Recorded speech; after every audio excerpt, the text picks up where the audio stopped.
Hey everyone, it's the Firstborn Poet here. I'm here to share another poem with you.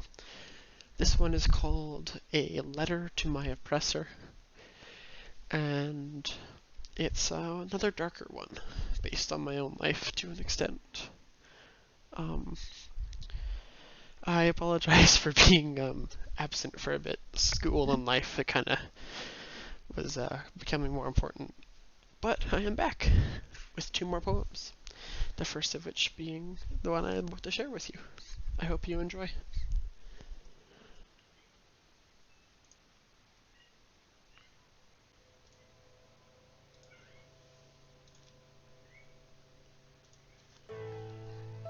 A Letter to My Oppressor. Thank you for the pain you caused, for the soul you splintered, for the mind you shattered, and for the body you scarred. I hope this letter finds you in good health, better health than my own, at least. You always told me that you were trying to forge me into a functioning member of society, that I'd understand when I was older, when I had kids of my own, and while I have no spawn of my own, I have matured more than you could imagine. Now I see the truth of what you did to me and how much you were wrong. You see, the truth is veiled in chains and bonds and piercing cries and screams to stop and screams of pain and cries of mercy. You are a liar, a manipulator, and of that I am certain, and while you may mean well, the ends do not justify your means. Your wrathful strikes do not justify what you tried to brand into my skin with the hot iron of demoralizing words and the searing chains of the pain you caused. With your razor blade mind, you told me to man up, to be more like what? More like you, seemingly. But I don't want to be like you. I don't want to be like a man who threatened to leave his wife over a child, to be a man who told a pregnant woman that he would leave her over a child. A kid who was trying to figure out what was wrong with him. A kid who got called lazy, useless, incompetent, but never actually got the help he needed to figure out just what was wrong with him. No.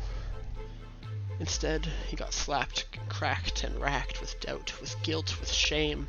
Shame for being imperfect, shame for not being enough, for not meeting your military-grade standards of a military you barely made it through.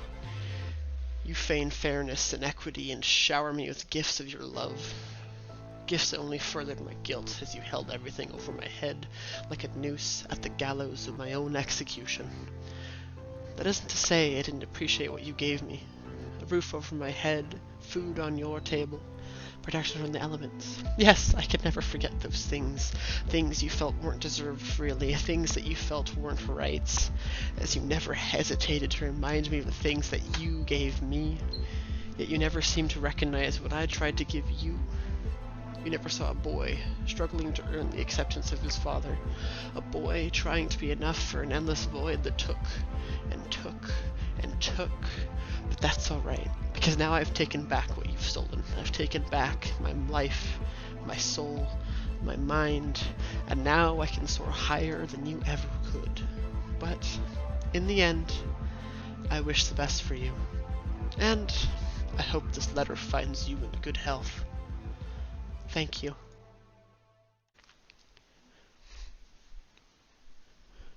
Hey again. That was A Letter to My Oppressor, written by myself. I hope you all enjoyed. It was a more emotional poem for sure. Delved into my past a bit. And I'm sure some of you can relate to it to some extent. But, on that note, if you enjoyed it, don't forget to like, comment, subscribe, send it to any friends who may also appreciate it. As always, I appreciate any and all attention and yeah, words are hard. Yeah, I appreciate all of you, and anyone who watches is great. It's awesome to be able to share my poetry again. Anyways, see you next time.